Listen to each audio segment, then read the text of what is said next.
Hello and welcome to another quick tutorial on Simracing.GP, and this time taking you through a new feature that we've added recently about adding results manually to events that you want to play on Simracing.GP.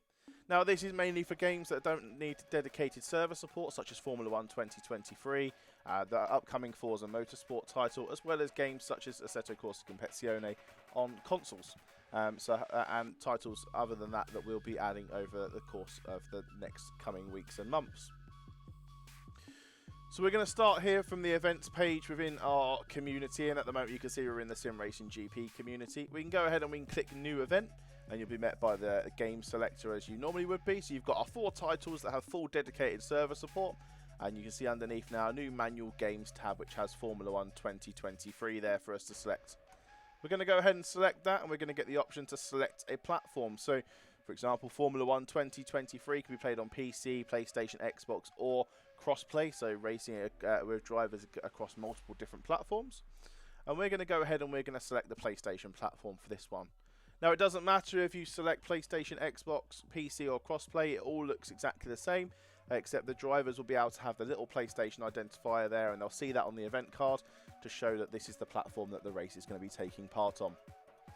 Now we've got the ability to change our event name here, so we're just going to call this our testing race, and we've got the ability to change the server name. Now the server name will be what the driver can find in game itself. So for example, if you're manually putting the server name in from your PlayStation on Formula 1, you can come into the SGP and you can type in what the name may be so that drivers can easily find the server that they're going to be taking part in. Your time zone is matched against your driver profile, and you can go ahead and you can set your race up. So we're going to race Thursday at 7 o'clock my local time in the UK.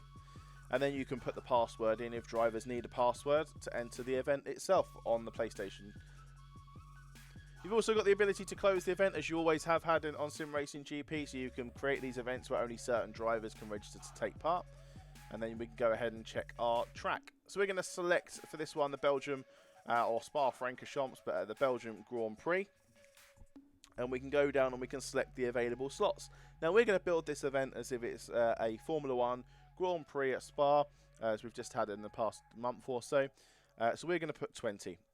Maybe later down in the line we might be able to put 22 in there and hope to have a few more cars on the grid. But for now, we're going to stick 20. But at the moment, you can go up to the maximum size that the events allow.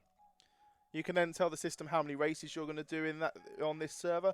So for this one, we're going to do 2 set races, and they're going to be 30 minutes each.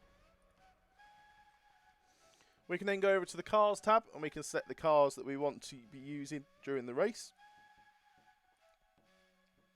And they're set up here with some handy filters for F2, F1 supercars, or down by their manufacturers or country of origin. So we're going to do an F1 race, and we're going to select all of the F1 cars there.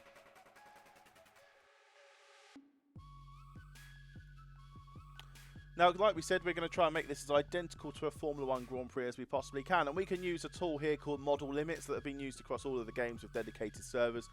And we're going to limit each of these models to only 2 drivers. So we're only going to be able to see 2 Alfa Romeos on the grid, 2 Hasses, 2 McLarens, and so on and so forth. You can change this and you can have as many as you like, and you can make one car more popular than others if you so wish to. But for this example, we're going to model limit all of our cars to 2 models each. And then finally, we've got some entry rules here. So if you want to set the entry rules based off of drivers' statistics on Simracing.GP, you can. So you can go into Add Rule. You can select which rules you want to have if you want to make sure that they've completed enough races within your community to take part, or registered and actually taken part, or what period they've joined your community. You can do. We're going to leave this blank for now, but you have got the option there to fiddle around with some of the entry rules should you wish. Then when you're happy, you're going to hit save in the top right, and you'll be met by the event card. So we can see that this is a manual entry event, and we can see that it's going to be on the PlayStation. We can see the name of the event, and we can see when the event is going to take part. And when this timer clicks to 0, and effectively the server will be live in the game, the server name will pop up here, and we'll pop over to another screen shortly, and I'll show you what that looks like as well. Now, drivers can come into the community, they can select the car they wish to drive, and they can confirm their participation, and they'll be added to the participants list as shown here. Now, only drivers that are on the participants list when we hit tomorrow at 7 o'clock in the evening will be able to have their results entered. So if you want to make sure If you want to do via manual entry, keep a steady flow of the results of the drivers that are taking part, you can do, but they must make sure they sign up to the event. Now, as we're not having dedicated server support for this one, anybody can take part in this event. However, like as mentioned, only the results of the drivers that have signed up as a participant will be logged onto the results at the end. You can also create a role as you normally can if you've got your Discord connected to your Simracing.GP community. You can share, duplicate or edit, or also delete the event should you wish. Now we're going to hop over to the other screen now on our development platform. This is something a little bit of a Blue Peter style. If you're from the UK, you'll get that reference. If you're not, I'm sorry you won't. And we can see this is one we made earlier. So this event has been live and it's in progress. So what that means is the server is up or the session is running. Drivers can come and get the server name and they can copy that straight to their clipboard. Obviously handy if you're racing on Formula 1 on PC. You can copy the server name and the password straight to your clipboard and put that straight in the game.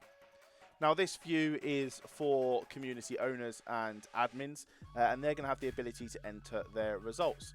So we've added some drivers here. We've added 16 drivers to this event, and we can go in and we can manually test where those people finish. Now, like I say, this is only open to owners or admins, as you would trust those to accurately present the results at the end of the race. So we're going to leave Johnny won the race. We're going to put Ben second. We can also go into this box here and we can change myself, for example, down to 10th. We're going to put John Dudds in 4th. And you can see which bits can be edited when you go over and hover over their lines. Everything with a box around can be edited. And for example, if we have here Gareth Ronda didn't finish the race, we can tick on didn't finish the race. We also maybe want to put him 16th as last. Now it's up to you if you wish to fill in the total time block. You can do, and when you click in it, it gives you the format that you'll need to enter that, and you can get that from the game screen, but it's not necessary. It's only there if that's sort of information that you wish your community to be available to see. Then when you're happy with the result, and I will make sure I put some perseverance on this, when you are really happy with the result, you can hit save in the right hand side, and this will save the results that you've built. And it means you can come away and you can go away and you can potentially get other admins or owners to go and that are within your community to go and check the result to make sure that you're happy with it. Now I will say, after you hit this publish results button, it will make the results available to all the drivers within your community.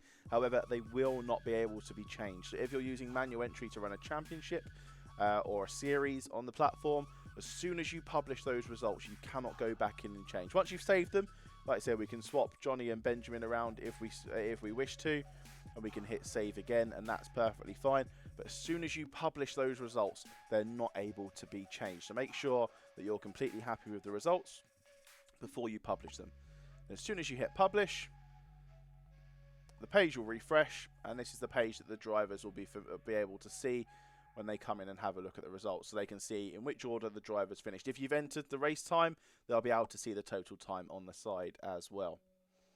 So it's as simple as that to use the manual results entry on the platform. A couple of little notes that I will add is any results that use manual entry are not ranked, so they will not affect your SGP Pure Performance rank or your safety rating.